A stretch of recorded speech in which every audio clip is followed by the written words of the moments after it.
fandarana isika samy isika.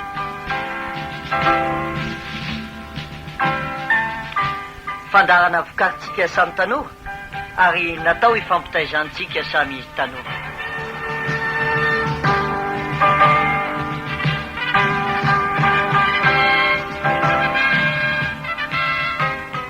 Fandarana isika samy isika iresahana manokana ny zava-misy eo amin'ny fiainantsika mba ahatonga antsika aharitra sy hivelatra amin'ny fanarahana ny tompo.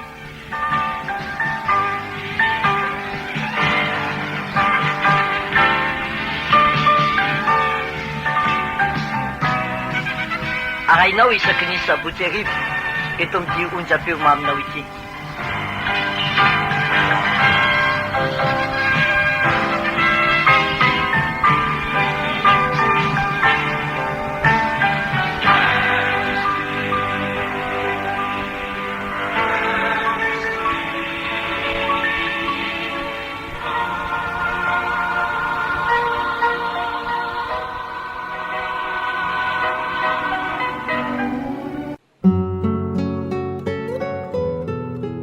Tompo mideranao amin'ny foko manontolo sady mankalazanao eo anatrehan'ireo anjely. Miankohoka mitodika ny tempolinao masinao sy mideranao noho ny fitiavanao mahatoky. Fanilazanao sy ny fampanina ny tenanao dia nataonao ambonin'ny zava-drehetra. Tamin'ny andro ny tarainako dia novalianao aho ka nampitomboinao ny hery tao anatiko. Tompo, hideranao avokoa ny mpanjaka ny tany rehefa andre ny fampanina ny tenana voalazanao. Hirany amin'ny sorodalanao izy ireo anao hoe eny lehibe ny voninahitry ny tompo, fa na dia avy toerana ary izy dia mijery ny manety tena, saingy ny mpiavinavina kosa dia fantany avy eny lavitra eny. Na mizotra eo anivo-pahoriana azy aho dia amelombelona ny aiko ianao, na misafoka amiko aza ny fahavaloko dia neo hery ampandresy ahy ianao. Tompo, ho tanteranao amiko ane izany, maritra mandrakizay ny fitiavanao tompo, kaza tsahatra ny asa ataonao. Amen.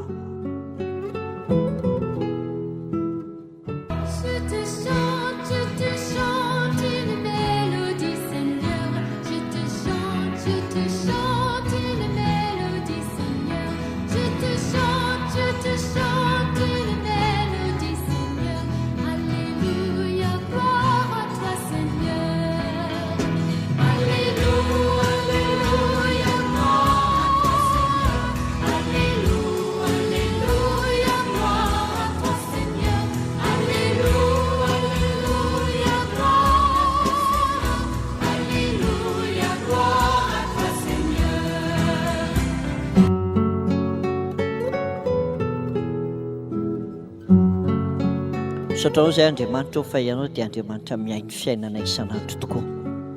Andriamanitra avo toerana ianao fa iva fijery.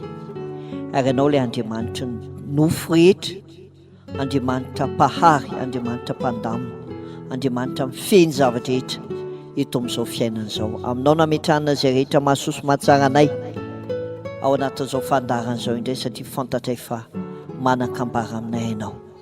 Dia mangataka aminao ary izay ilay fanainao masam-pampianatra izay tsy miova maly Seigneur mandrakizay fa nampianatra anay, nitantana anay, nitaridalana anay, mampianatra anay indray amin'ny alalana izao fandarana izao. Mampahireza anay, meloava lalana ny teninao mandrakariva any am-ponin'ny olona tsiray avy izay manaraka izao fandarana izao, na iza toerana misy azy. Ny anaranao Jesosy Kristy tompoty anay. Amen.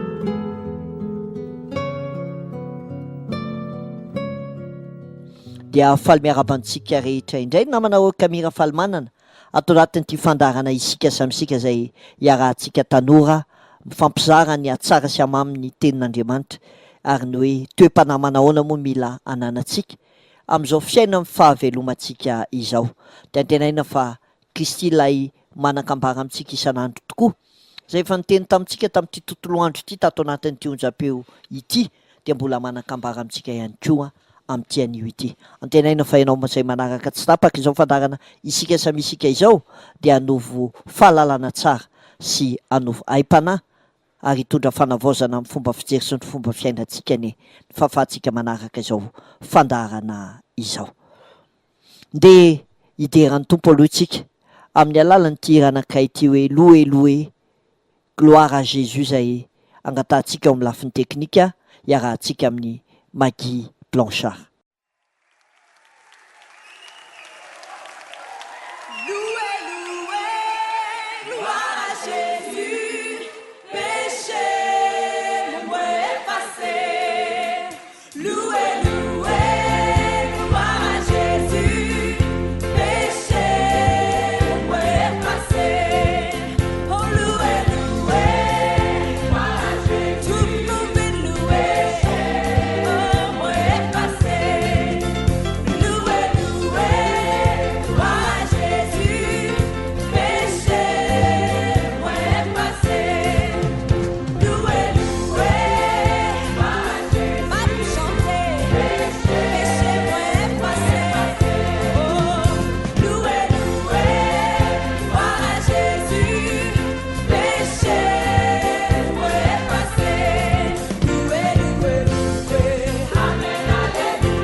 Inona kay ny tena fifaliantsika tokoa amin'ny fiainana?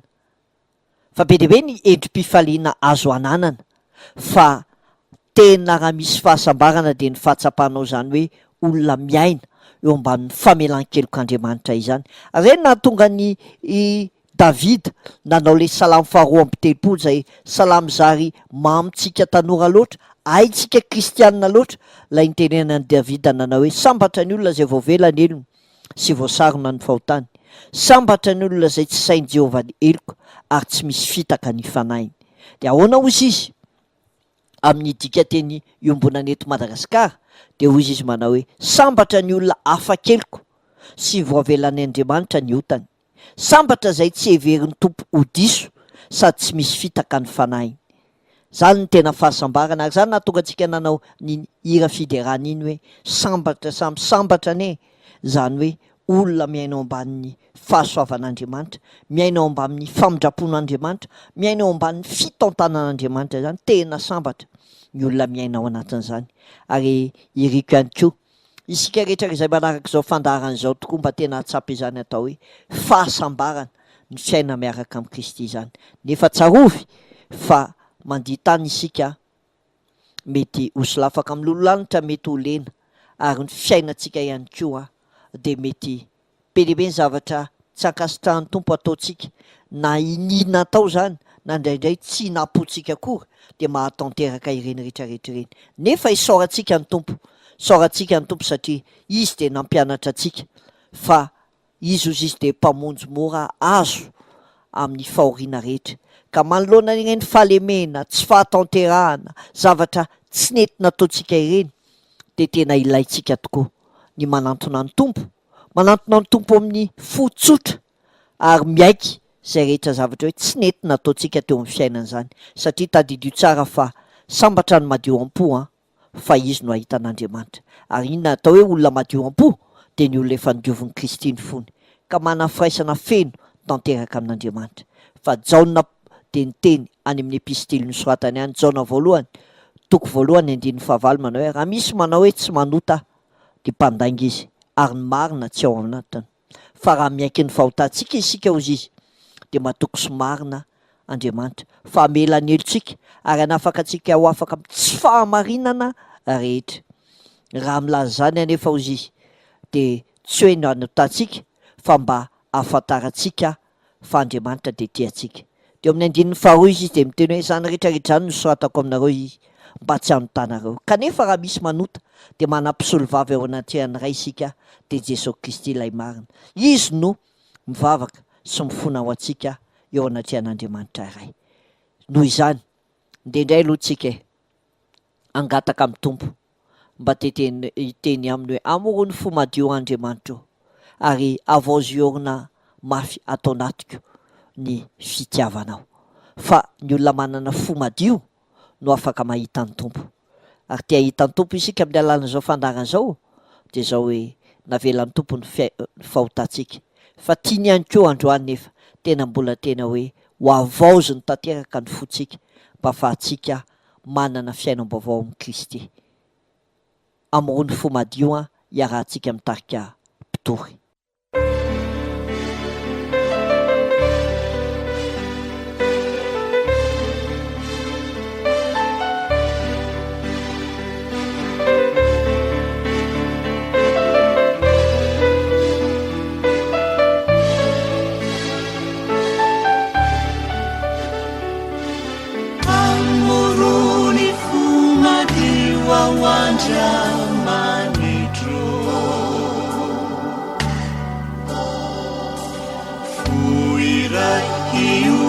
Mpaka mafia wamina andusirani satana fahivuidanadana enikia sifeni nyasuavana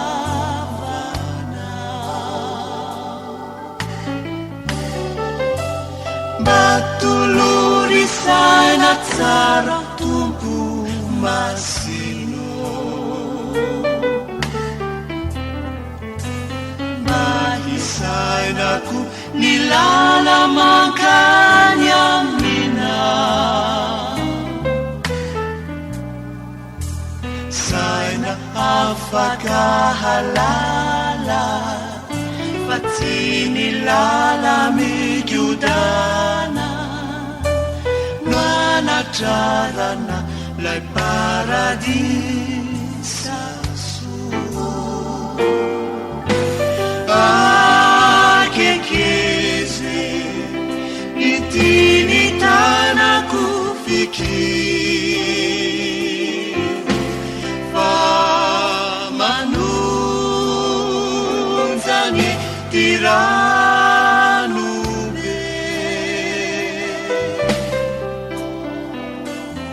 azavelande ireri tantano andalana samperi tesosio yanao lutukidu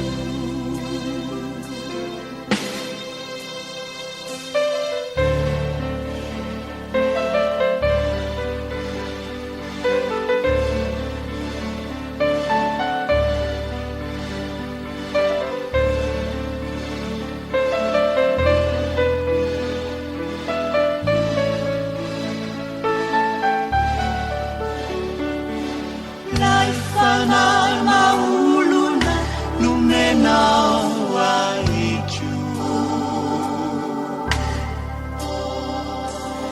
azuku ambara fara tutsiaruvana demanjari mampanai ratratrini fakampanai kafarani umai surati fiafara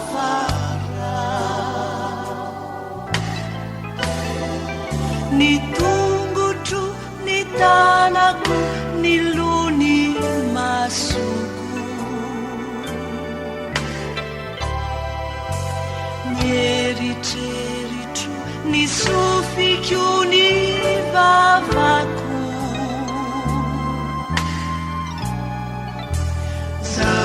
toeratontaly tsy zavabitsivitiany fizao mihitsy no apetrako amina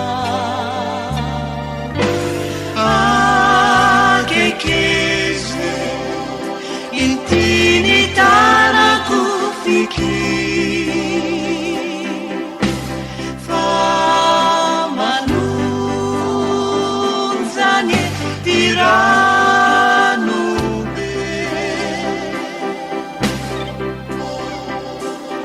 azavelandehirery tantano andalana sambery tsefonso ianao no tokiko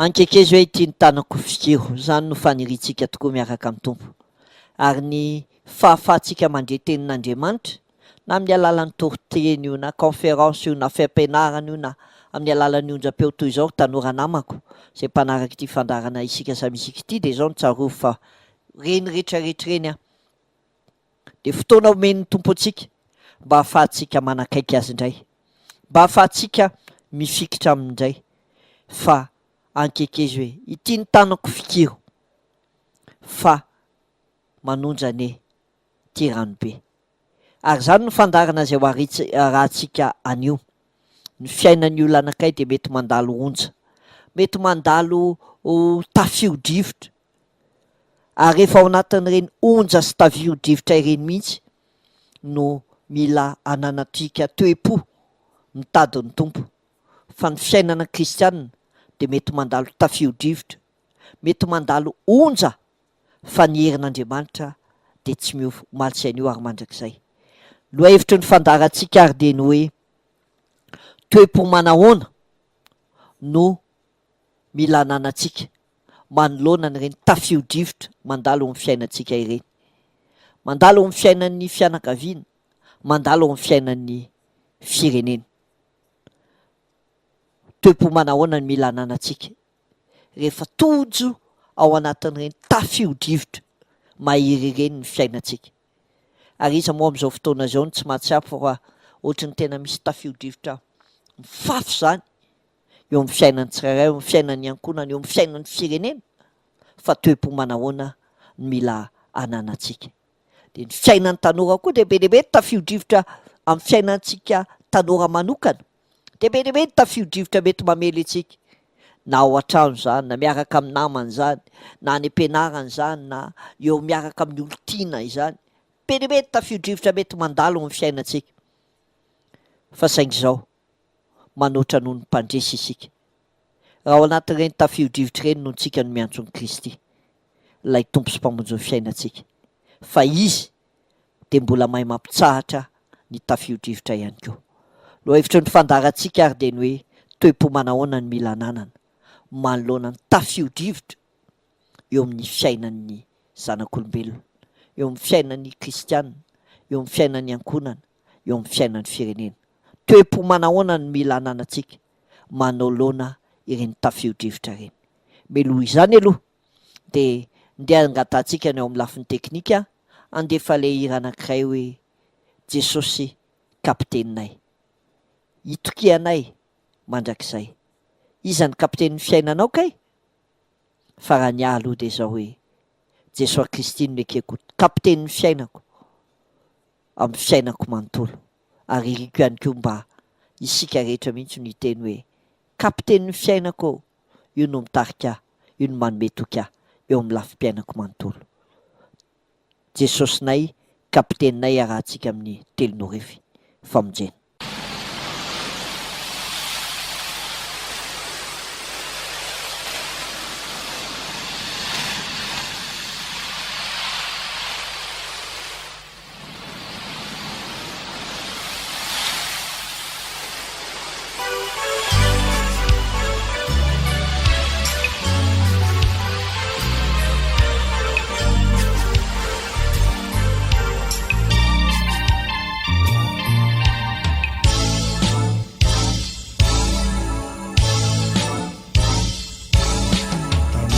yania mba tanoratoana nandekanankamamby zao fiainana izao nandeha nirenireny fanofo ihany mo kanefa haireny namitaka voko tanora yania mba tanora toana nandekanankamamy so fiainana izao nandeha nirenireny fanofo ihany mo kanefa haireny namitaka voko mitetirano masimeny fiainatsika ety mazany sika de varina sy sorinery lai jesosy zay nanao ny fanekeny mpanamory mahay no kapiteny jesosy nao kapitenina tena nitokiana naotrakiza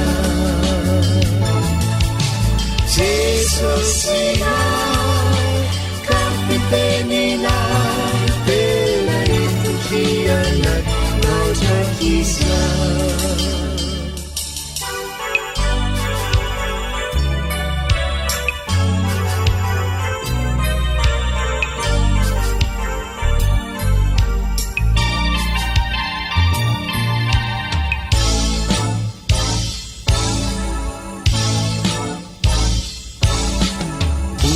lavitra ilay seranana izao tsy manay fa aolay tanana nitsotra tamiko hatraminy talo ka de ho tanako mba ho fananako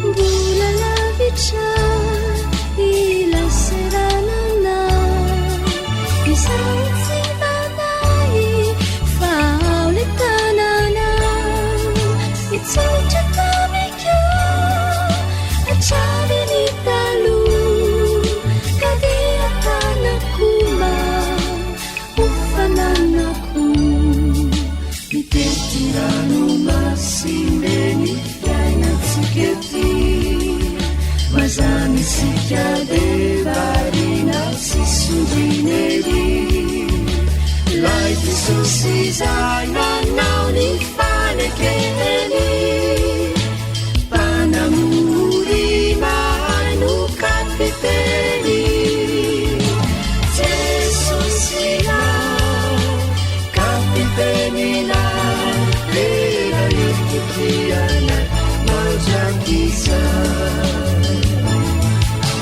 jesosy nao kapitenina tena nitokiana naotrakiza jesosy nao kapitenina tena nitokiana naotrakiza jesosy nao kapitenina tena nitokiana naotrakiza jesosy nao kapitenina tena nitokiana naotrakiza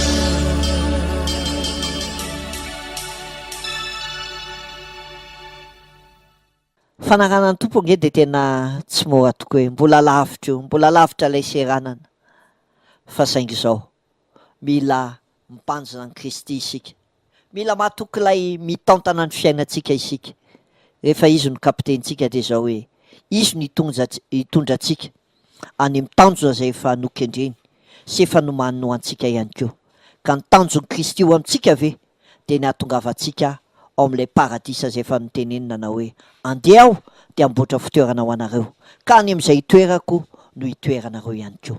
Aizakay no hitoeranao raha miala eto amin'ity tany ity fa ny nampanantenainy tompo de hoe ao aminy no hitoerantsika raha miala amin'izao fiainana izao. De aritsika hiditra amin'ny loha hevitry ny fandarana zay hojerentsika an'io ka hijerentsika n'ilay loha hevitra hoe toepo manahoana ny mila ananana manoloana ny tafio-drivotra misy eo amin'ny fiainana. Toepo manahoana ny mila ananana manoloana ny tafio-drivotra misy eo amin'ny fiainana. Iza antsika ny mbola tsy nandalo tafio-drivotra teo amin'ny fiainantsika andavanandro? Misy afaka miteny hoe za tena mbola tsy nandalo tafio-drivotra, za tena mbola tsy nandalo an'izany atao hoe crise zany ny fiainako. Fa miara-miaika angamitsika rehetra fa matetika misy tafio-drivotra be eo amin'ny fiainantsika, matetika mandalo crise ny fiainantsika. Ary zay raha mbola miaina eto amin'ity tany ity isika de mety mandalo an'izany atao hoe tafio-drivotra sy crise zany ny fiainantsika. Fa saingy izao manahoana ny toe-po nentintsika ny atrika ireny tafio-drivotra sy crise ireny teo amin'ny fiainantsika. Fa matetika ireny tafio-drivotra ireny, matetika ireny crise eo amin'ny fiainantsika ireny de indraindray noho ny nataontsika ihany no miteraka izany, noho ny fanapahan-kevitra nyraisitsika ihany no nahatonga izany, noho ny fomba fiainantsika ihany no nahatonga an'ireny tafio-drivotra na crise eo amin'ny fiainantsika ireny. Zany mahatonga antsika tanora mila mieritreritra tsara vao manapa-kevitra, mieritreritra tsara amin'ny fomba fitondran-tena. Fa raha tsy mieritreritra tsara isika amin'ny fitondran-tena sy amin'ny zavatra ataontsika de zao hoe manjary difotra ireny tafio-drivotra sy crise ireny ny fiainantsika. Fa indraindray ihany koa ny tafio-drivotra tsy voatery miankina amintsika fa ny olona no manao an'le izy de manjary misy fiatraikany amin'ny fiainantsika izany zavatra izany. Le tafio-drivotra tsy noho ny amiko, tsy noho ny aminao fa noho ny zava-misy, noho ny amin'ny manodidina de nanjary tafiditra ao anatin'le tafio-drivotra ianao. Fa manahoana ihany koa ny toe-po amam-panahy mila ananana ao anatin'izany. Fa misy fotoana koa nefa mila tsapantsika hoe tena Andriamanitra mihitsy no mandefa tafio-drivotra eo amin'ny fiainantsika. Tena izy mihitsy no ao ambadiky le tafio-drivotra mba ahatanteraka ny planiny eo amin'ny fiainantsika. Fa na tafio-drivotra avy amintsika, na tafio-drivotra nataon'ny olona manodidina antsika na tonga le izy hiatra eo amin'ny fiainantsika, na tafio-drivotra Andriamanitra mihitsy no nampisy azy de zao no mila tadidiana hoe reny rehetrarehetra reny Andriamanitra de eo foana. Andriamanitra de mahita an'ireny ary tsy mitranga reny tafio-drivotra eo amin'ny fiainany zanak'Andriamanitra ireny raha tsy Andriamanitra mihitsy no mampisy izany. Misy fotoana tena hoe tsy misy zavatra mitranga zany eo amin'ny fiainako, eo amin'ny fiainanao, eo amin'ny fiainantsika kristianina raha tsy Andriamanitra no mamela izany. Satria ahoana no asahintsika miteny izany? Satria izy Andriamanitra mihitsy no niteny nanao hoe ny zanako sy asan'ny tanako de aoka ho adidiko ihany. Adidin'Andriamanitra isika na ao anatin'ny tafio-drivotra na tsy ao anatin'ny tafio-drivotra, na miaina ao anatin'ny crise na tsy ao anatin'ny crise de tena adidin'Andriamanitra ny fiainantsika. Fa saingy izao manoloana ny tafio-drivotra iza no antsointsika, iza no saro angotontsika, sao de isika ihany no miezaka mamoaka ny fiainantsika fa Kristy ampatoritsika. Tadiditsika tsara angamba le tantara ao amin'ny Luka 4:9 nampitsaran'i Jesosy Kristy ny tafio-drivotra. Andege hovakiko aminao mihitsy zany hoe Luka 4:9 ka hatramin'ny 5:12. Luka 4:9 ka hatramin'ny 5:12. Vakitsika amin'ny baiboly tika teny ombonana eto Madagasikara na ny DM manao hoe amin'ny anaran'ny Tompo. Indray andro niondrana tsambokely Jesosy mba amin'ny mpianany ka hoy izy tamin'ireo, andeha isika keny ampitan'ny farihy. De niainga izy menakavy. Teny am-pandehanana de azo ny torimaso Jesosy ary isy tafio-drivotra ny antota teo amin'ny farihy ka nila ho feno rano samby kely ary efa ambava loza izy ireo.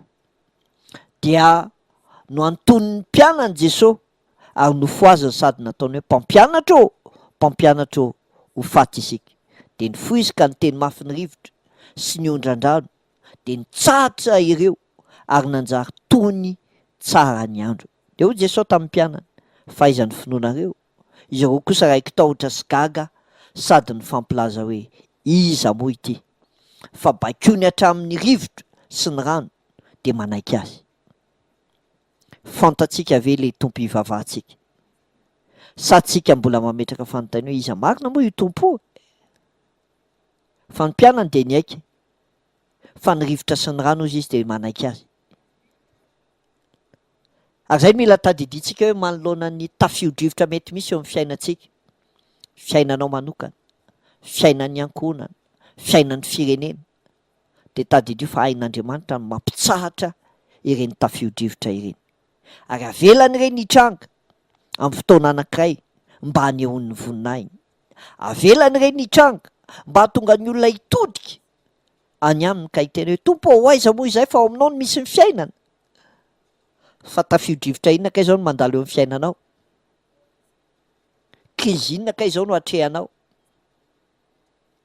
Ary manoloana ireny tafio-drivotra sy krizy iainanao reny, ry tanora namako, ry kristiana mpanaraka izao fandarana sika samy isika izao, toe-po manahoana no nanananao? Krizy manahoana no lalovanao? Tafio-drivotra manahoana no mitotona eo aminao amin'izao fotoana izao?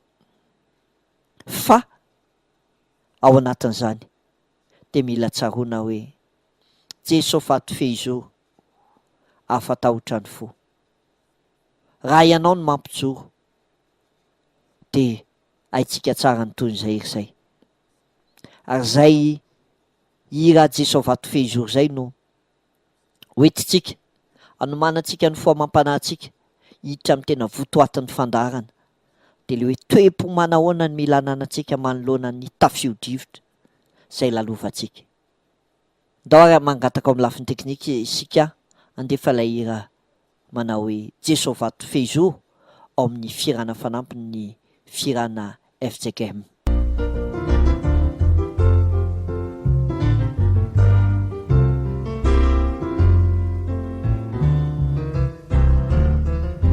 Jesosy vato fehizoro afatahotrany fo.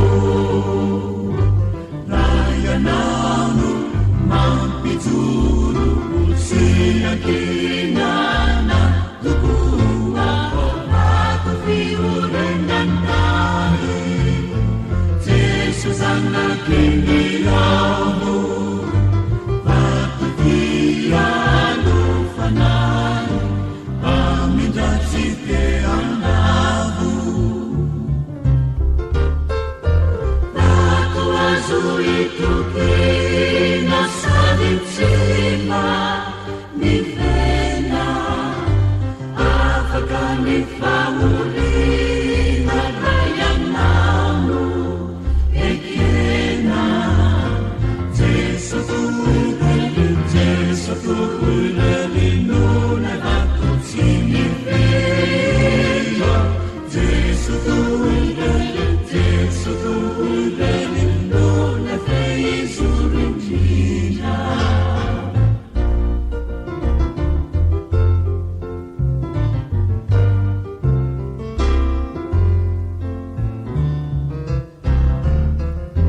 Jesosy vato fehizoro mampisinda aiai fa mandresy orooro manatanjaka fanahy ory vato tsara pakya zay mandray anamako de mijoro tsy miraika ninonina manjo. Vato azo itokena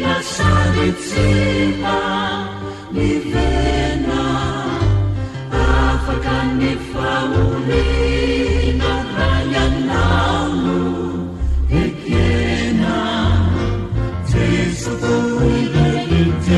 fuileli nulai batuci mifendo Jesu fuileli nulai feisurinjina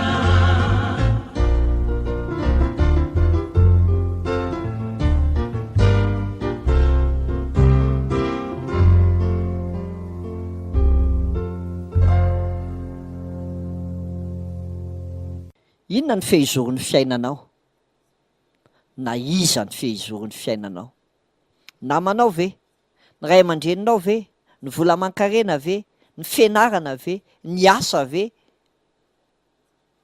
ny arena ve de za milaza aminao fa raha izany ny vato fehizoronao de mirodana anatin'ndray mpimaso zany ary tsy ampohan'lay tafio-drivotra sy lay krizy reny de mirodana daholo jereo ange ny fiainan'ny olona amin'ny fiarahamonina misy atsika mikehitrina ao anatin'ny fiainan'ny firenena pohany tafio-drivotra reny zavatra reny de mandalo de rafa fa raha Jesosy kosa no vato fehizoronao de zao hoe afatahotra ny fonao tsy hoe tsy mandalo krizy ianao tsy hoe tsy mandalo tafio-drivotra ianao fa saingy zao afatahotra ny fo tena afatahotra ny fo de antenaiko mba ho izany ihany koa ny toe-pontsika fa ny andalatsoratra masina zay ho resitsika hitondrantsika n'ilay loha hevitra hoe toe-po manahoana ny mila ananana manoloana ny tafio-drivotra zay mety mifafy zay mety misy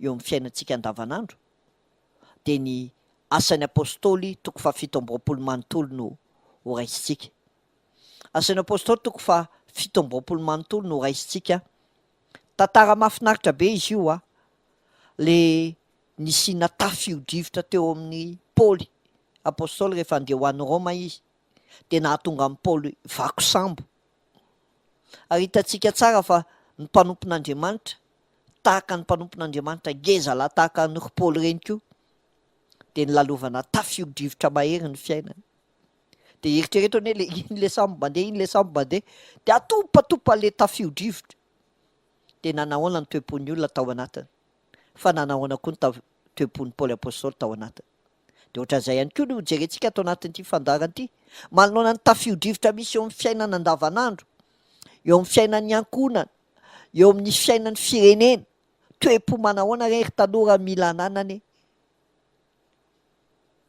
toe-po manahoana ny mila volena toe-po manahoana ny mila esorina eo amin'ny toe-pontsika fa mahafinaritra be ty tantara ao amin'ny asan'ny apôstôly toko fa 17 ity ary raha eriko mihitsy raha ohatra ka ao an-trano ianao na any amin'ny toerana misy anao ka afaka manokatra zany baiboly zany de tena sokafy eo ambany masitsika mihitsy eny io asan'ny apôstôly toko fa 17 hoe fa io nijerentsika hoe toe-po manahoana ny mila ananatsika manoloana ny tafio-drivotra mety misy eo amin'ny fiainany anankiray eo amin'ny fiainana andavanandro eo amin'ny fiainan'ny fiarahamonina eo amin'ny fiainan'ny fianakaviana eo amin'ny fiainan'ny firenena toe-po manahoana no mila ananana manoloana n'ireny tafio-drivotra na krizy ireny fa raha jerena tena ao anatin'ny tafio-drivotra mahamay lay sambo kely ny gasikara amin'izao fotoana izao fa toe-po manahoana ny mila ananatsika tanora kristianina isika mitony tena ho kristianina isika zay manaraka izao fandarana izao toe-po manahoana ny mila ananana andeha reo vakitsika ny tantaran'ny Paoly io taditsika tsara Paoly a fa rehefa nisamborina de nalefa ho an'ny Roma ho tsaraina nalefa ho an'ny Roma Paoly ho tsaraina ary zay ty andin'ny fa 17 ity ny fandefasana amin'ny Paoly ho an'ny Roma ny hitatsika eto ndao ary vakitsika amin'ny anaran'ny tompo a izany tantara izany asan'ny apôstôly toko fa 17 ny andiny voalohany ka hatramin'ny fa 12 no ndeha ho vakitsika amin'ny anaran'ny tompo manao hoe no nitapaka fa andeha atsamboaka ny Italia izahay dia natolotra ny Joly kapiteny avy amin'ny andiatafika atao hoe andiatafiky ny Amperoa ry Paoly sy ny mpifatrotra sasany hafa. Ny niondrananay dia sambo anakay avy any Adramita, nde hitety ireo seranana tamin'ny faritany Azia, ka de niainga izahay. Tafaradita aminay Aristaka, Macedoniana avy any Tesalonika. Tonga tany Sidona izahay ny ampitson'iny. Tsara ny nitondrany Joly any Paoly, fa navelany ankany amin'ny sakaizany andraizay zavatra ilainy Paoly. Avy eo de lasa indray izahay ka nanamorona nosy Sipra tamin'ilay atsimo izay takodrivotra satria nanohana ny rivotra. Namakivaky ny ranomasina tsy lavitra ny Silisie sy Pamfilia izahay ka tonga tao Mira any Lisie. Tao dia nahita sambo avy any Alexandrie akany Italia ny kapiteny, ka nafindra ny niondrana tamin'io izahay. Nandritra ny andro maromaro dia nisatra ny fandehan'ny sambonay, ka efa nanano sarotra ery vao tonga tandrifin'ny tanànany Kinido. Tsy navelan'ny rivotra androso izotra hatrany intsony izahay anefa, ka niazo ny tanjona Salmona, ary dia nanamorona ny nosy Kreta tamin'ny ilany atsimo izay takodrivotra. Nisatra tokoa ny dia, nefa dia tonga ihany tamin'ny toerana anakay atao hoe Antseranatsoa akaiky ny Lase izahay. Nandalo fotoana be teo izahay, ka anjary ampidi-doza ny dia raha mbola irosy ihany, satria efa lasa koa ny andro fankalazana ny famelan-keloka na ny fifadikanina. Izany nanonony Paoly hevitra tamin'ireo mpiatsambo hoe: hitako sakaiza fa ampidi-doza ity dijika ity. Tsy ny sambo sy ny entana ihany no hisy fahasimbana sy fahaty-amtoka be, fa ny aintsika koa mety anarana. Kanefa moa de naleon'ilay kapiteny nyain'ny hevitry ny mpitondra sambo mba amin'ny tompo-tsambo, toy izay ny tenin'ny Paoly. Tsy tsara hitoerana amin'ny ririnina raha teo koa ny seranany Lase, ka tapa-kevitra ny maro fa mety ny miala teo, sao mba hahatratra any Finiska hijanona mandritra ny ririnina. I Feniksa manko de seranana any Kreta izay manatrika mianatrimo andrefana sy mianavaratra andrefana. Zay tapany voalohany zay de nahitantsika ny fiangary Paoly. Paoly rehefa hoentina ho any Roma, de nisy kapiteny anakay mihitsy no nasaina nanaraka amin'ny Paoly, niandraikitra ny fisamborana, niandraikitra ny fitondrana azy eo anatrehan'ny Amperoa. Joly no anaran'izany kapiteny zany. Ary Paoly nanoloana an'io kapiteny io de zao hoe nahita fity tamin'le kapiteny, natokisan'le kapiteny, ka na de gadra ary izy i Paoly io, de rehefa nijanona ny sambo de navelany takany olon'afaka Paoly. Afaka nandeha nitsidika ny namany Paoly, afaka naka ny zavatra izay ilainy Paoly teo anatrehan'ny zavatra nahazo azy. De inona ny tafio-drivotra nahazo amin'ny Paoly voalohany moa? Le izy hoe tsy maintsy ho gadraina hoentina any Roma. Kanefa de nahita fity, na de tao anatin'izany tafio-drivotry ny fiainana fisainana zany ary izy hoe gadry ianao, de nahita fity tamin'ilay mpiambina azy. Afaka ny ainana lalaka satria nanana fijoroana vavolombelona tsara Paoly teo amin'ny fomba fiainana sy fomba fisainana, ka tsy natahoran'ilay kapiteny hoe andositra io, satria fantany ny fomba fiainan'ny Paoly, hitany ny fomba fiainan'ny Paoly. Ary rehefa nandeha zareo de zao hoe nifindra sambo. Rehefa nahita sambo anankiray avy any Alexandria ka any Italia, le kapiteny de zao hoe naondrany tamin'io indray ry Paoly zany hoe tsy lay sambo ny aingan'ny ry Paoly zany, lay sambo rendrika, fa lay sambo faharoa zay nifindrany. Indro niova sambo zany Paoly raha hitantsika tsara. Fa rehefa nandeha zareo de zao hoe nilona teny ny lalana, de hitan'ny Paoly fa hisy loza mety hitrango ity. De inona ny tenenin'ny Paoly eo amin'ny 10 de hoy izy tamin'le kapiteny sy ny mpiatsambo: hoe hitako ry sakaiza fa ampidi-dozy ty diantsika ty, tsy ny sambo sy ny entana ihany no isy fahasimbana sy fahatiantoka be fa ny aintsika koa mety anaraka. Mbola tsy mitranga ny loza de fa hitany Paoly, efa rony Paoly ary tsapany Paoly, de nahatonga ny Paoly ny teny zany atao hoe teny fahendreny zany. Tandremo fa mety hisy loza, tandremo fa mety ho izao.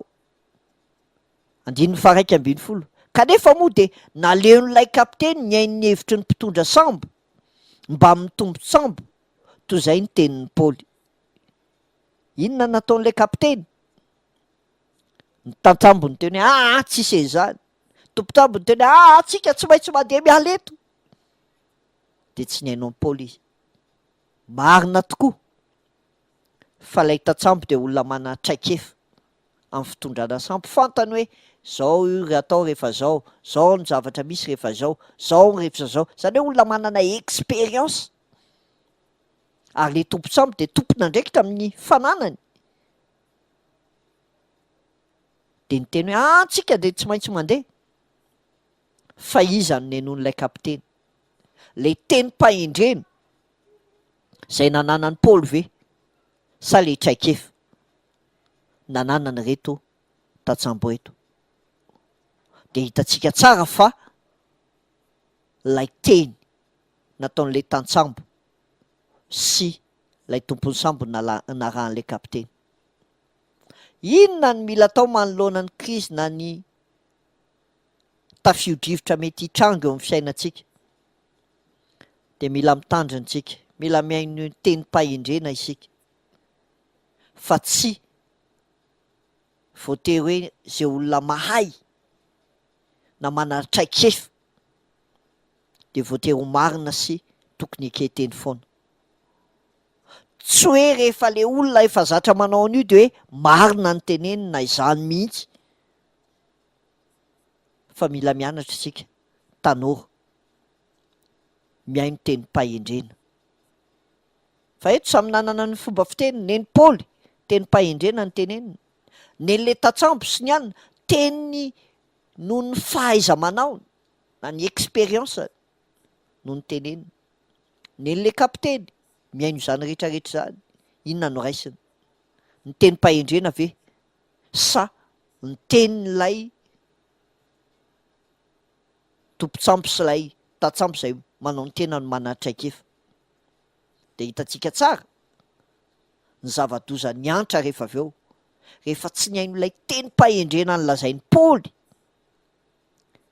ireto olona ireto, de inona ny zavatra nahazo azy? Fa amin'ny 2:20 koa de zao hoe hitantsika le voalaza hoe tsara hitoerana amin'ny ririnina rahateo koa ny seranany laseka, tapa-kevitra ny maro fa mety ny miala teo sao mba ahatratra ny Feniksa hijanonana mandritra ny ririnina. Tapa-kevitra ny maro zany hoe ny rehetra mihitsy no miteny hoe ndao andeha, ndao andeha. De hitantsika tsara fa na ny teny ary Paoly de ny teny be sy ny maro ny narahany izy lay kapiteny. Tandremo fa manoloana ny tafio-drivotra de tsy zay tenen'ny maro akory ny marina, tsy zay ataon'ny rehetra akory no izy, fa mila mandinika pahendrena tsara eo amin'ny fiainana. Manoloana ny zava-misy eo amin'ny fiainantsika tanora, zavatra hatrehana, fiainana andavanandro, fiainan'ny ankohonana, fiainan'ny firenena, de tadidrio fa tsy hoe zay tenen'ny maro no izy, fa inona ny tenenin'Andriamanitra, inona no hevitr'Andriamanitra, inona no planin'Andriamanitra, ary inona ny teny pahendrena ampitenenin'Andriamanitra ny mpanompony. Fa manoloana ny tafio-drivotra mamay eo amin'ny fiainana de mila mahay mianatra tsika tanora, sika kristianina, miaino ny feo ny fahendrena. Mila mianatra tsika miaino teny pahendrena eo amin'ny fiainantsika. Fa rehefa haitsika ny miaino teny pahendrena de zao hoe tsy ho tonga antsika amin'ny tafio-drivotra mahery, fa rehefa tsy niaino ny teny pahendrena reto olo reto de zareo tsara nyvokany fafika tao amin'ny tao ny fiatraikan'izany. Faharoa hitantsika teo ihany koa de hoe tsy zay teneniny be sy ny maro de izy fa na de olona ray aza ny teny marina de mila enona izany. Vanim-potoana misy antsika ankehitriny ry tanora de tsy tokony mpanara-dreny rano fa samy mahafantatra rehefa tsy marina zany de tsy marina, rehefa tsy tokony izany no fomba fiaina de tsy zany, fa tsy hoe ny olona rehetra ve miankavia de ianao rery ny ankavanana. Ehe, sahia miavaka manoloana ny zava-misy, fa ny olona samiavaka de ohatry ny trondro velona, fa ny olona tsy samiavaka de ohatry ny trondro maty. Jereo anie ny trondro maty anankiray rehefa latsaka ao anatin'ny rano de mandeha le rano de zay hitondrany rano iny azy no hitondrany no andehanany fiainany, tsisy direction fa de zay hitondrany iny ihany de any. Fa jereo ny trondro velona alatsao ao anaty rano ka na de misarika makany ary ny rano ny trondro velona de manohitra marcher à contre courant, manohitra ny fanaony afo satria manatanjona kendrena eo amin'ny fiainana. Manoloana ny tafio-drivotra na ny krizy misy, inona kay mba tanjona mila tratrarintsika sa de manara-dreny rano ny fiaina ny olona koa tsika tanora kristianina. Fa ny fandarana isika samy isika de mampianatra atsika hamantatra ny sitrapon'Andriamanitra de iaina ny sitrapon'Andriamanitra de hitoetra hiaraka amin'Andriamanitra. Fa raha Kristy no velao anatsika de mianatra miaino ny teny pahendrena avy amin'ny Kristy koa isika.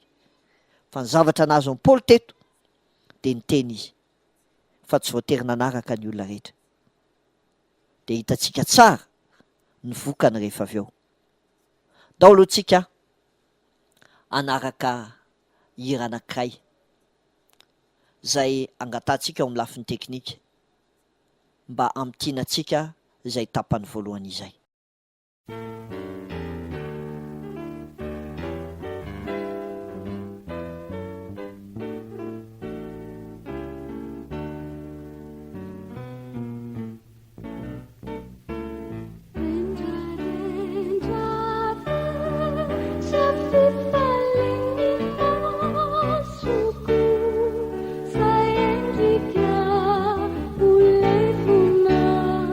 Na felana hala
tia fatomafino tena mandapianako iana Jesús sirarino tena fatifeisoro. ndao toizantsika ary le andininy fahatelo ambin'ny folo indray no raisitsika zao. Asa apôstôly toko fafito ambin'ny ny andininy fahatelo ambin'ny folo a ndeo raisitsika indray a ny andininy fahatelo ambin'ny folo ka hatramin'ny fahavalo amby telopolo a no ovakitsika. Ndao ovakina amin'ny anaran'ny tompo zany. Tsoka malefaka ny rivotra avy any atsimo ka no heverin'izy rehetra fa ho azo ny tanterana zay nokasainy dia niainga ary zareo ka nizotra nanamorona any Kreta. Vetivety foana taorinan'izay nefa dia ny fofofo mafy nidina avy eny amin'ny tendrombohitry ny nosy ny rivo mahery atao hoe Euraculion avy any avaratra Atsinanana. Voapoka ny rivotra ny sambo ka tsy voatana anoana ny rivotra intsony fa dia izay nitondrany anay andininy fahatelo ambin'ny folo dia ohatry ny sosa ihany e, ohatry ny nandeha ihany e, ohatry ny milamina ihany e. Tampotampoka teo dia inona? Rivo mahery mifofofofo tsy nahita tao tsony olona andininy fahadimy ambin'ny folo. Dia izay nitondrany anay dia nitondrany anay. Tsy hita tsony izay natao rehefa tafiditra tao anatin'ilay loza.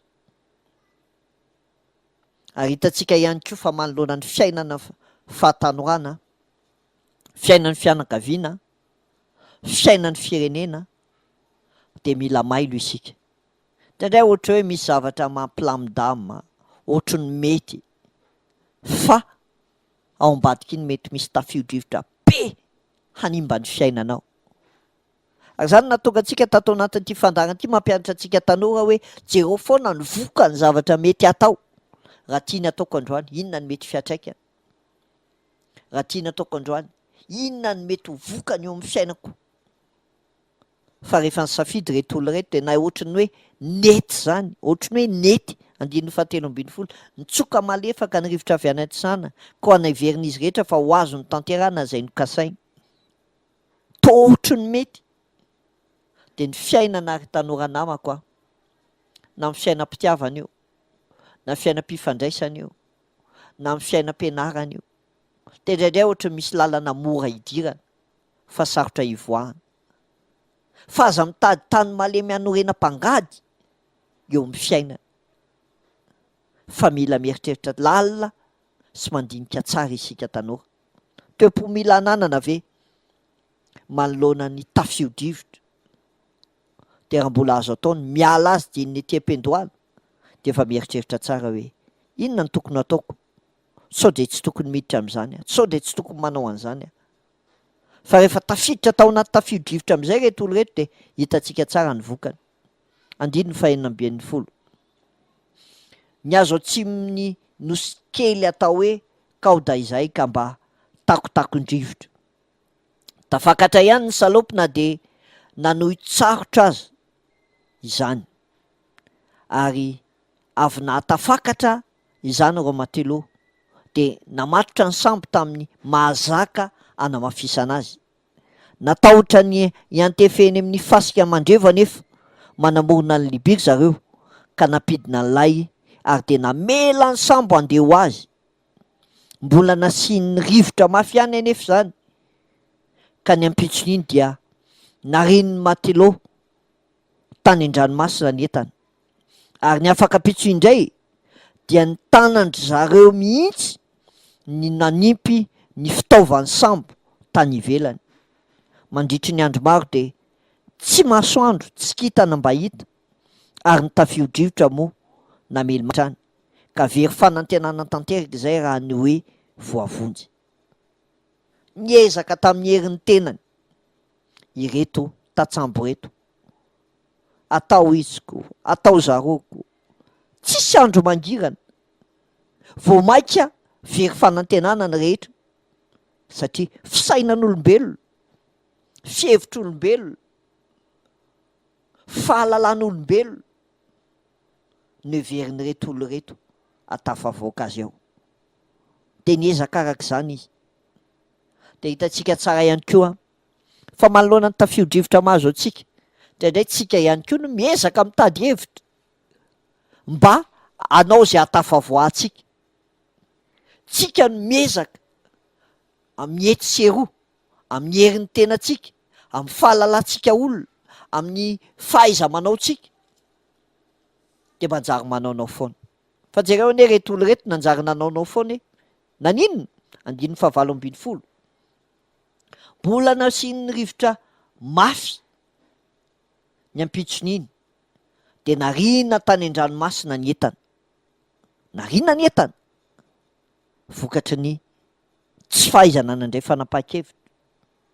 Ary tsy vohitan'izay fa zao, ary ny afaka ampitson'iny de ny tanandry zareo mihitsy no nanimpo ny fitaovan'ny sambo tany ivelany. Le fitaovana ilaina tsy maintsy narina. De jereo ihany koa anie matetika tsika manary ny soatoavina efa ananantsika, manary ny hery sy ny fahefana ananantsika ao amin'ny tompo. Soloantsika zavatra hafa zany. Matetika misy zavatra efa ananantsika fa tsy ampiasaintsika, fa arintsika reny, avoakantsika reny. De ninona ny tiako lazaina amin'izany? Ny tenin'Andriamanitra sy ny vavaka manoloana ny tafio-drivotra misy eo amin'ny fiainantsika. Variana mamaky gazety ve tsika sa variana mamaky baiboly? Variana miresaka ny zato zaroa ve tsika sa manokana fotoana iresahana amin'Andriamanitra? Misy zavatra efa ananantsika fa arintsika eo amin'ny fiainana tahaka ny ataony reto tatsambo reto. Nariny ny entana, nariny ny fitaovana. Fa misy koa kristianina manao an'izany manoloana ny zavatsarotra eo amin'ny fiainany de zao hoe ariny Andriamanitra. Raha misy Andriamanitra maninona ary zay zao? Raha misy Andriamanitra nahoana ary zao? Ry tanora namako, Andriamanitra de eo foana. Andriamanitra de mikarakara foana. Andriamanitra de momba foana. Andriamanitra de miay ny fiainantsika foana. Fa zao ny zavatra nomen'Andriamanitra atsika ve haitsika ny mampiasa azy sa arintsika? De zavatra anankiroa ngeza be de ny vavaka sy ny tenin'Andriamanitra. Manoloana ny tafio-drivotra sy ny krizy misy ve de anao ohatran'ireto tantsambo reto. Manoloana ny tafio-drivotra sy ny krizy, le fitaovan'ny sambo no narina, lay entana no arina, sa ahoana ny tokony ho atao? Fa zao no mila tsaroana hoe ny tenin'Andriamanitra sy ny vavaka de fitaovana efa nomen'Andriamanitra atsika fa arintsika ve iny rehefa mandalo zavatra mahamay sy manahirana isika, sa ampiasaintsika iny ahatonga antsika hanantona bebe koa Kristy.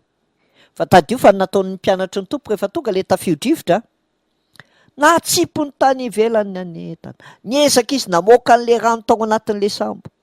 Ny tompo anefa tsy nifoazy, efa tsy nahita tao izy vao nidiantsy hoe tompo vonjeo fa maty zahay. Ho antsika ihany koa manoloana izay zavatsarotra atrehantsika na iainantsika, mahaiza miantso ny tompo, mahaiza mametraka ny tompo kapiteny lohalaharana eo amin'izany rehetrarehetra zany. Fa tadio fa nateo arany izany rehetrarehetra zany de zao teo foany Paoly nahita an'le izy ary niara-niaina an'le izy niaraka tamin'ny olona teo. Fa manoloana ny tafio-drivotra zay lalovanao amin'ny fiainana de tsarovy fa Kristy eo foana. Kristy eo foana ary te hitantana ny fiainanao izy. Ary zay no mahatonga antsika amitina an'izay rehetra zay amin'ity hira anankiray ny FPMPA ty le hoe ay teo foana i Kristy, ay teo foana i Kristy, niandry azy ay nani. Fa rehefa ao anatin'ny tafio-drivotsika ndraindray tady any fa tsaro fa ay eo foana i Kristy, ay teo foana i Kristy.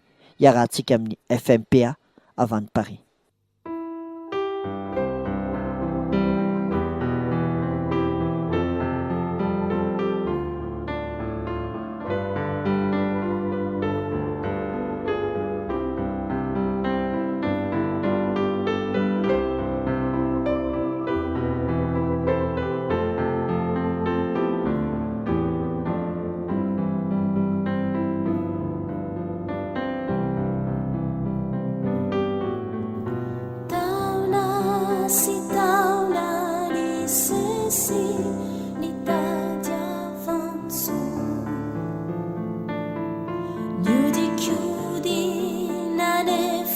tsinety ny tony ny fo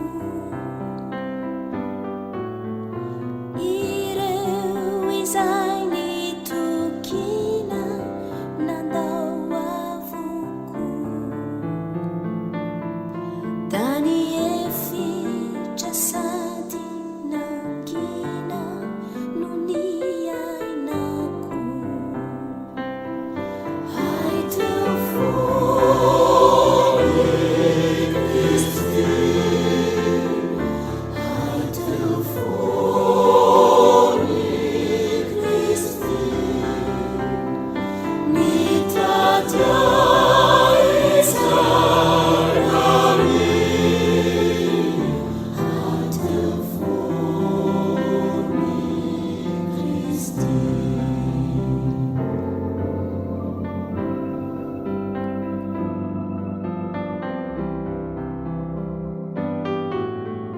Fona izao ny fotoana izay laniko andro mirana soloataona zao ny androko tojo izay natenaina ka de afapo ilay fiainako teo karakaina niova oso hai teo fony Kristy hai teo fony Kristy nitratya Israely hai teo fony Kristy hai teo fony Kristy hai teo fony Kristy nitratya Israely hai teo fony Kristy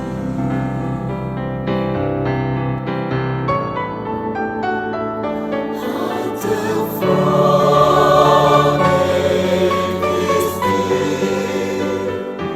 hai teo fony Kristy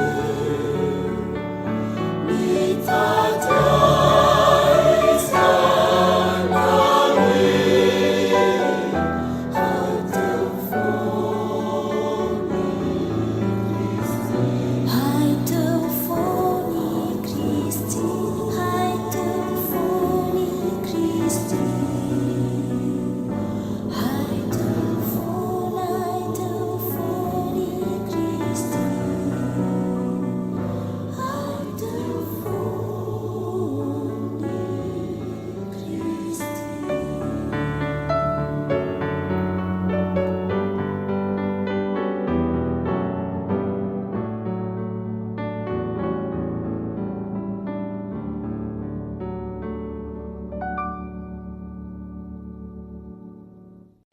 de tsaro fa eo foany Kristy e miainy fiainantsika izy mitazona atsika izy mikarakara atsika izy tao toy izy atsika ilay asan'ny apôstôly teo toe-po manahoana mila ananantsika manoloana ny tafio-drivotra manoloana ny tafio-drivotra toe-po manahoana mila ananantsika manoloana ny Kristy asa apôstôly toko fa 7 de andininy fa 1 zao no ovakitsika de ovakina amin'ny anarany tompo manao hoe efa ela no tsy nihinakanina reo olona tao an-tsambo de nitsangana teo voan'izy rehetra i Paoly ka nanao hoe inay ane anareo ry sakaiza mba niaino ahy ihany ka tsy niala tao Kreta dia tsy ho niaran'izao fahasimbana sy fahatiantoka izao isika kanefa zao no hevitra toroko anareo mahereza tsara fa tsy misy ho faty tsy akory anareo fa ny sambo no hanovery alina manko de nisy anjelin'Andriamanitra tompo sady ivavahako tonga tampoko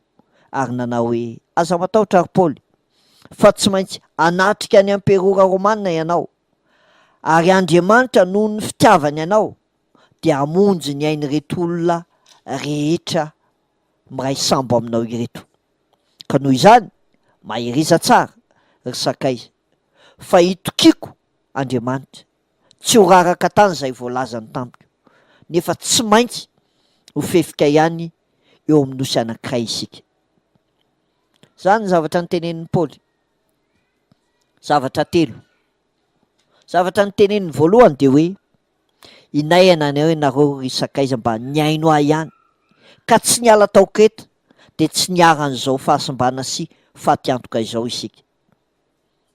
Nampatsiarovon'ny Paoly azy ilay teny pahendrena tany amin'ny 10:10 zay nitenenan'ny Paoly hoe hitako ry Sakaiza fa ampidi-doza ity diantsika ity, tsy ny sambo sy ny entana ihany no isimba, isy fahasimbana sy fahatiantoka be fa ny aintsika koa no mety hanaraka. Fa tsy ny ainon'ny Paoly ny olona, ny expérience ny tatsambo ny nenony, zay nolazainy be sy ny maro ny ainon'ny kapiteny fa tsy ny ain'le teny pahendrena. Dia ampatsiarovon'ny Paoly eto amin'ny 1:20 inay ianareo ry Sakaiza mba niaino ahy ihany ka tsy niala tao-kreta dia tsy ho niaran'izao fahasimbana sy fahatiantoka izao isika. Tsy hoe teny mandatsa izany tsy hoe teny maneso izany fa teny laza fahamarinana no ampatsiarovon'ny Paoly eto. Ary Paoly raha nytenen'izany fahamarinana zany ny ao anatin'ny fony tsy hoe andatsa, tsy hoe aneso, tsy hoe anebaka ny olona fa ny zavatra nolazainy tao am-pony dia tsotra fotsiny ihany ny ampahereny reto olona ireto. 20 dia teny fampaherezana nomen'ny Paoly kanefa zao ny hevitra atoloko anareo mahereza tsara fa tsy misy tsy ho faty akory ianareo fa ny sambo no ho very. Dia nolazainy hoe nahita an'Andriamanitra aho. Ny anjelin'Andriamanitra no tenen'izany. Inona ny nataon'ny Paoly? Nanao teny fampaherezana ny jovavolombelona ny amin'ny fahamarinan'Andriamanitra sy ny fahaveloman'Andriamanitra sy ny planina izay omen'Andriamanitra. Toe-po manahoana reny mila ananantsika koa manoloana ny Krisy ny tafio-drivotra misy eo amin'ny fiainana andavanandro, fiainanao manokana, fiainan'ny firenena, fiainan'ny namanao dia mila maka ohatry ny toe-tsain'ny Paoly tsika. Tsy mandatsa, tsy manao tsinotsinona olona fa milaza ny fahamarinana. Ary rehefa avy milaza ny fahamarinana dia miteny fampaherezana ho an'ny olona, maneho ny olona fa io Andriamanitra ivavahantsika eo anie dia Andriamanitra velona, Andriamanitra miasa, Andriamanitra mahita, Andriamanitra mahare, Andriamanitra mpandahatra fa tsy Andriamanitra alahatra. Ary zany ny zavatra nasehon'ny Paoly fa io Andriamanitra io dia Andriamanitra fitiavana. Ary noho ny fitiavana amin'ny Paoly dia nisy fiantraikany tamin'ny olona zany. Tanora namako, toe-po manahoana ka ny ananantsika manoloana ny Krisy, manoloana ny tafio-drivotra. Mandatsa ve? Tsy samy manambara ny finoana sy ny fahamarinana ny fiaina miaraka amin'ny Kristy ve? Fa raha Paoly no anontanitsika dia zao hoe nampatsiarovy ny fahamarinana, nampahereziny ny olona ary ny jovavolombelona izy, ny fahaveloman'Andriamanitra eo amin'ny fiainany sy eo amin'ny fiainan'ny olona rehetra izay mino sy mahatoky azy. Dia mba zany ihany koa ndao zaraina manodidina antsika ndao zany no zaraina manodidina antsika fa ilain'ny olona ny mandray izany, ilain'ny olona ny manana an'izany. Dia zany toe-pon'ny Paoly zany mila ananantsika. Fa manomboka amin'ny 7:20 dia jereo anie ny alina 4:10 dia mbola navezivezin'ny rivotra tamin'ny ranomasina Mediterranéenne ihany izahay. Noho ny tamin'ny sasak'alina dia nataon'ny matilo fa nanakaiky tany izahay, nanaka-drano tamin'ny tady lava ifatorana fonjaby ry zareo ka nahita fa 7:30 metatra ny alalin'ny rano. Ary noho ny nandrosoroso kokoa dia nanaka-drano indray ny Matilô ka nahita fa 80 metatra ny alaliny rano. Natahotra ry zareo fandrao midona amin'ny aram-bato ny sambonay ka de nandatsaka ny vatofantsika efatra teo ambonin'ny eo ambody sambo sady ny rary mafy ny aharay.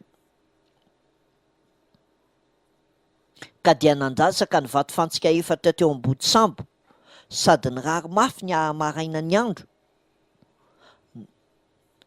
Saingy zao nitady andositra hiala tamin'ny sambo ny tatsambo ka efa napidina ny salopy eo amin'ny ranomasina, mody hoe andatsaka vatofantsika ao andoha sambo kanefa hoy Paoly tamin'ilay kapiteny Romanina hoe sy ny miaramila hoe raha tsy mitoetra eto amin'ny-tsambo ireo olo ireo de tsy ho voavonjy ianareo. Tamin'izay de notapahiny miaramila ny mahazaka amin'ny tanany salopy ka navelany andeha fotsiny any ilay salopy. Ary rehefa adiva araina ny andro dia niangaviany Paoly izy rehetra mba hinan-kanina ka nataony hoe 410 andro ny andrasanareo anio ary niaritra anohanina tsy nihinan-kanina mihitsy ianareo koa miangavy anareo aho hihinan-kanina fa isan'ny amonjena anareo zany, tsy ho verina dia ny singam-bolo ao andohanareo aza. Ary noho ny avy nilaza zany teny zany Paoly de nandray mofo sy nisaotra an'Andriamanitra ary nanapaka ny mofo teo anatrihan'izy rehetra ka nihinana, dia nahazo toky indray izy rehetra ka nihinana. Ny isa 770 izay rehetra tao an-tsambo ary noho ny sambo voky izy rehetra dia navarina tany an-dranomasina avokoa ny vary mba hamaivana ny sambo. Jereo anie ny fiainan'ny Paoly 410 andro taty aoriana izy vao niteny indray. Nangina izy, nivavaka izy, tsy niteny izy, navela ny olona hanatanteraka izay safidiny. Fa saingy zao rehefa hitany hoe tsy tafavoaka de zao niteny izy, nandray andraikitra izy. Ary hitantsika tsara ny zavatra nataony Paoly. Fa le tatsambo te hitsoaka daholo le Matilô rehetra, le tatsambo zany te hitsoaka de mody hoe apidina le vatsofantsika nefa mapidina le sambo kely bouée de sauvetage de hitsoaka amin'iny. Fa nitenen'ny Paoly le kapiteny hoe kapiteny raha lasy reo de zao hoe maty eto daholo tsika fa aza velandre reo. Hitantsika manoloana ny zavatra sarotra de matetika misy olona mitsotsoka mialaala avelany eo ny andraikiny, fa toe-po manahoana ny toe-po mila mananantsika manoloana ny tafio-drivotra sy ny krizy. Le mpitsoka andraikitra ve sa mahavita miatrika nahoana. Fa Paoly de zao tahaka ny olona rehetra ny aina tao anatin'le sambo de natsiaro tena koa izy fa mana andraikitra ao anatin'izay. Ary ny andraikiny de mampatsiaro, ny andraikiny de manome tolotsaina, ny andraikiny de zao hoe manara-maso ka mahavita miteny ny amin'ny zavatra ohatrany. Manoloana ny tafio-drivotra misy atsika ve tsika mba manasaina matsilo, mijery ny manodidina, manafasahina, miteny fahamarinana tahaka ny nataony Paoly. Fa Paoly ihany koa de hitantsika tato amin'ity andalan-tsoratra masina faraparan'ity fa hoe hitany hoe naona ny olona de naporisy misakafo any ianareo, anome hery ianareo anie zany. Hitantsika tsara amin'izany fa manoloana ny olana na ny tafio-drivotra ny olona de tsy mahinan-kanina, tsy mahalatsaka, fa mila olona mpampahery, mila olona mpampatsiaro, mila olona mampitraka. Fa nitenen'ny Paoly hoe raha tsy mihinana angentsika de ho faty eto satria inona tokoa efa fantatry Paoly fa tsy maintsy ilomano daholo. Epita asa na firy metatra ny alaviran'ilay nisian'ilay sambo sy ny sisy tany fa tsy maintsy de mila olona manana hery zany efa 410 andro reto olo reto tsy nanina tsy nihinan-kanina. Hitantsika amin'izany fa ny toe-po mila ananana de manomana ny olona hiatrika fiainana, hiatrika ny olana ary manome vahaolana ny olona manoloana ny olana. Toe-po manahoana no mila ananantsika, toe-po manahoana no mila hoentintsika amin'ny olona manodidina antsika. Fa zao raisiny Paoly ny mofo de nivavaka izy olona tsy mahalala zay amboniny tany am'izay vavaka zany reto olona miaraka aminy reto 770 ny olona tao azo isaina am' ratsatana angamba ary paoly tena kristianina tao anatiny fa na izany azy na vitsy ary paoly de zao hoe sanjory paoly de ny vavaka fa nikasika ny fony reo olo reo koa zany sa koa ve tsika manoloana ny tafio-drivotra ny krisy miantso ny olona hivavaka manoloana ny olana ao anatin'ny tokantranony namanao ve anao ry tanora kristianina namako mavita miantso azy andao ke hivavaka ho anareo a nandao le tsy hivavaka ho an'ny ankonanareo a mahavita an'izany ve tsika fa ilaitsika zany fahasahina izany de hitatsika tsara ny zavatra nataon'ny paoly fa nandinika izy ny eritreritra nitrotro ambavaka an'ireo olo reto nandritry ny 410 andro niteny izy nanara-maso izy hoe raha vao zao no misy de zao fa nanomboka naninona am'izay le kapiteny ny aino azy tamin'ny voalohany le kapiteny tsy ny aino azy fa iza nenon'le kapiteny ny tantsambo fa rehefa aveo paoly niteny tamin'ilay kapiteny de le kapiteny niteny tamin'inona miaramila de zay koa no mila tadidiana hoe misy fotoana ny olona amin'ny zavatra teneninao amin'ny voalohany mety tsy miaino anao izy fa sahy foana miteny sahy foana mampahery sahy foana manolo-tsay ambanin'ny fitarian'ny fanahy masina fa ho tonga saina ihany ny olona de miaino anao ao anatin'ireny tafio-drivotra sy krizy lalovan'ny olona ireny mba tsy hatonga ny olona ho faty mba tsy hatonga ny olona anaonao foana tapany farany no jerentsika rehefa aveo fa andeha alohantsika anaraka hiranakay zay angatatsika ao amin'ny lafiny teknika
sambatra ny fo izay matoky anao izy antadiana tsy atopatopany onja raha manana anao, na de samy sedra ihany zavatsarotra eto tany de sambatra ny fo matoky anao, sambatra ane ny fo matoky an'Andriamanitra e.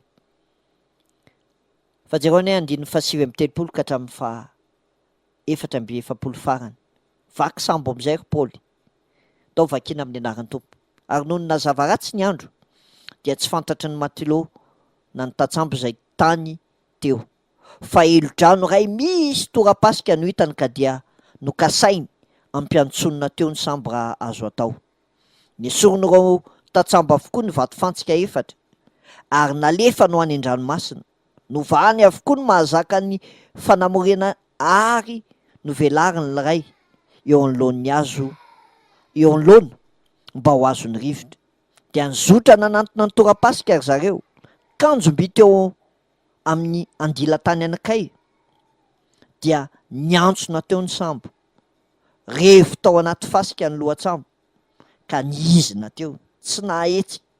Ary ny vody sambo dia zao hoe vaky azo ny herin'ny onja.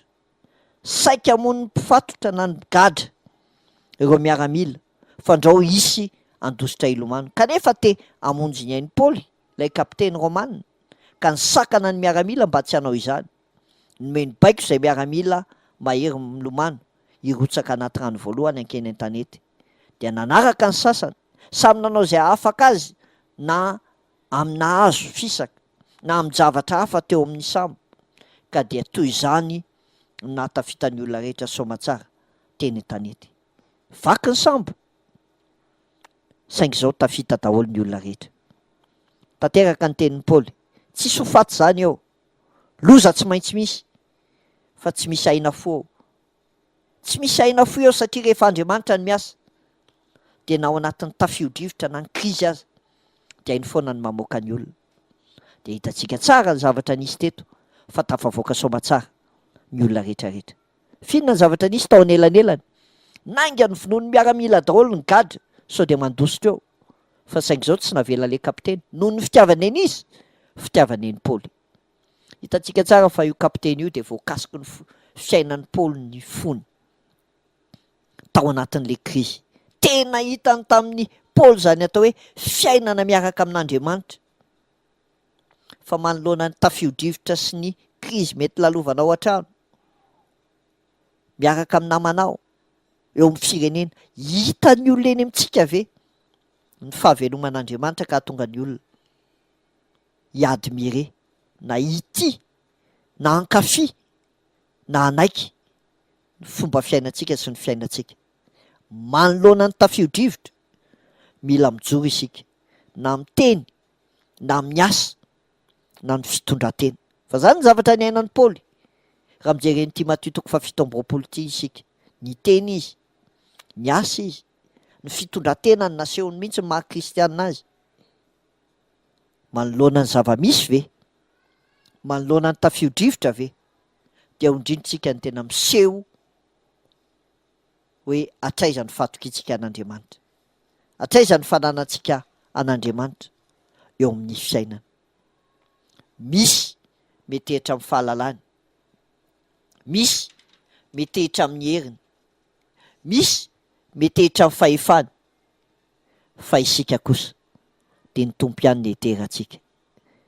Tompo no avelantsika hitondra antsika, fa rehefa tsy hitanyreto tatsambo reto tsony no natao dia navotry ny daholo ny zavatra rehetra, dia navela ny rivotra no nitondra azy, dia tafavoaka tery ivelany ihany izy rehetra velona na dia vaky ary ny sambo. Manao ny zava-misy eo amin'ny fiainantsika koa dia zao hoe avelao ny rivotry ny fanahy masina hitarika antsika, aza ny fahaizana mampahalala antsika no avela hitarika amin'ny fiainantsika, fa ny rivotry ny fanahy masina no avela hitsoka malefaka eo amin'ny fiainantsika dia hitondra antsika any amin'ny zavatra ary zany. Arao ny tenin'Andriamanitra eo amin'ny fiainana andavanandro. Aza ny zava-misy na ny traikefa no hitondrana ny fiainana na ny fahalalana, fa aoka ny tenin'Andriamanitra no hitondra ny fiainantsika. Dia ambarao ny finoantsika tahaka ny nasain'ny Paoly nanambara ny finoany tamin'ny manodidina azy. Dia zao no mitady ity hoe manokatra lalana vaovao indray Andriamanitra, manokatra pejy vaovao Andriamanitra teo amin'ny fiainan'ny Paoly sy ireo olona niaraka taminy. dia tsarovy ary aho fa manoloana ny tafio-drivotra ve manoloana ny zavatsarotra lalovantsika ve dia tsarovy fa ampy antsika ny fahasoavan'Andriamanitra fa ao ambadiky ny tafio-drivotra dia tadidio tsara hoe tsy maintsy misy ny andro tsara fa zao fotsiny manana finoana ary manana fahatokinan'Andriamanitra fa raha Andriamanitra ny momba antsika iza ny nahatohatra antsika raha Andriamanitra ny miasa iza no ahasakana izany ka ny tafio-drivotra misy eo amin'ny fiainako eo amin'ny fiainanao eo amin'ny ankonako eo amin'ny ankonanao eo amin'ny ankonantsika zava-misy eo amin'ny fiainan'ny firenentsika dia tadidio hoe raha Andriamanitra ny miasa tsisy ahasakana izany fa ny toe-po mila ananana dia vereny vakinandray io asan'ny apôstôly toko 7 dia hitantsika ny toe-po nampianaran'Andriamanitra antsika tamin'ny alalan'ny Paoly apôstôly dia izay indray no masaka azo natolotra teto amin'ity fandarana isika samy isika ny arahanareo tamin'ny namanareo Kamira Valimanay ity amin'ny herinay an'io toy izao indray raha mbola sitrapony tompo fa ny fiainana dia tsy maintsy misy tafio-drivotra tsy maintsy misy krizy fa tsy mitovy ny toe-pon'ny olona manana ny Kristy sy ny olona tsy manana ny Kristy fa ny olona manana ny Kristy dia manana fiadanana ary mahatakatra ny planin'Andriamanitra manoloana ny zava-misy fa ny olona tsy manana ny Kristy dia very fanantenana-mbola velona ary toa miaina ao anatin'ny fijaliana sy ny fahoriana dia ho tahin'Andriamanitra isika rehetra dia ilay hira hoe tsara ianao sady mpanao ny tsara koa no angatantsika eo amin'ny lafiny teknika rehefa avy eo fa andeha hivavaka aloha isika saoranay ianao Andriamanitra nanome anay ity fotoana ity fotoana izay nafahanay tokoa nahita fa mety mandato tafio-drivotra ny fiainanay ny fiainan'ny ankonanay ny fiainan'ny firenenay fa tahaka ny tantanao ny fiainan'ny Paoly apôstôly tao anatin'izany dia nanambary ianao fa tsisy ho very tsisy ho faty fa tsy maintsy ho tafita fa ianao ny miaro ny aina mety betsaka ny zavatra mety mifaomaofao amin'ny fiainanay tsiraray avy any anivon'ny tokantranonay ihany fa mahatoky anao izahay mahatoky anao izay amin'ny fitantanao ny fiainanay ny fiainan'ity firenenay ity fa raha ianao ny miasa dia tsisy asakanay izany fa raha ianao dia teny indray-mbavy ianao dia mitsahatra izay mety tafio-drivotra dia me fitsaharana ny fonay tompo me fitsaharana ny ankonanay me fitsaharana ny firenenay amin'ny anaranao Jesosy Kristy tompoty anay amen dia manao mandra-peo na mandra-pitafa aminareo indray namanareo Kamira Valimanana amin'ny herina ny izao indray fa tsara ny tompo sady manao ny tsara koa eo amin'ny fiainantsika fa tsara ianao fara andrea mamonjy amaranantsika izao fandarana izao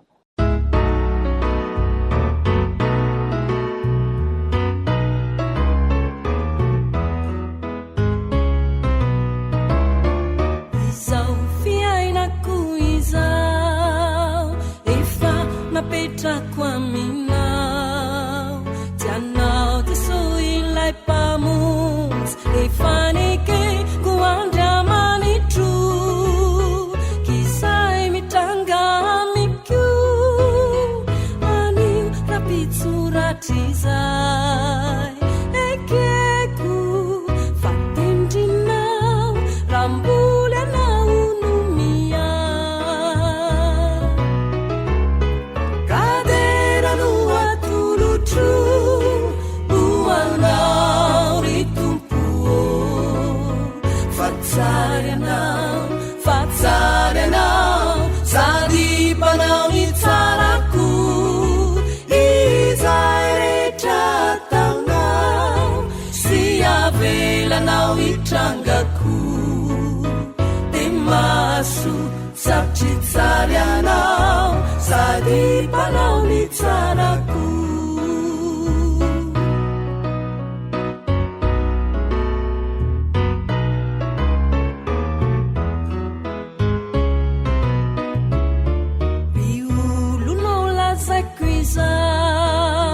fizay mitrangeo aminao rambola tesolay mpamonjy no ekenao ho Andriamanitrao de lalana atsaranao ho fiainana ho anao indray sy tondra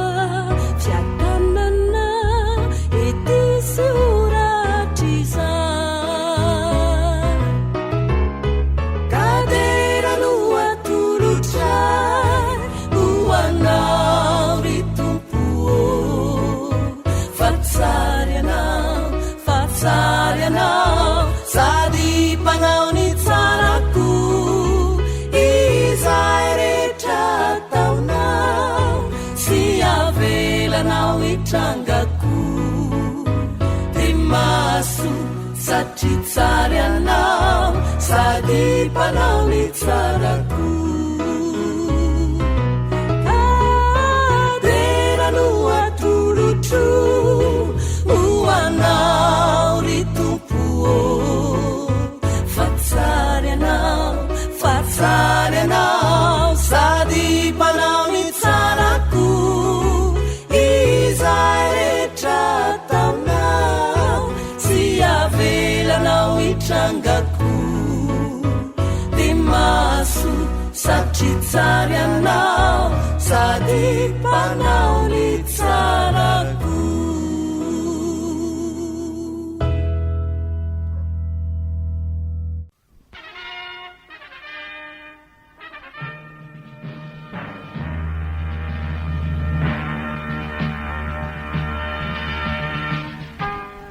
Fandarana isika samy isika.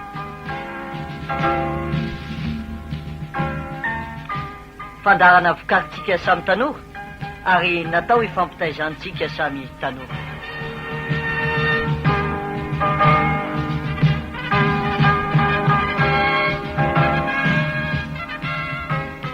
Fandarana isika samy isika iresahana manokana ny zava-misy eo amin'ny fiainantsika mba ahatonga atsika aharitra sy hivelatra amin'ny fanarana ny tompo.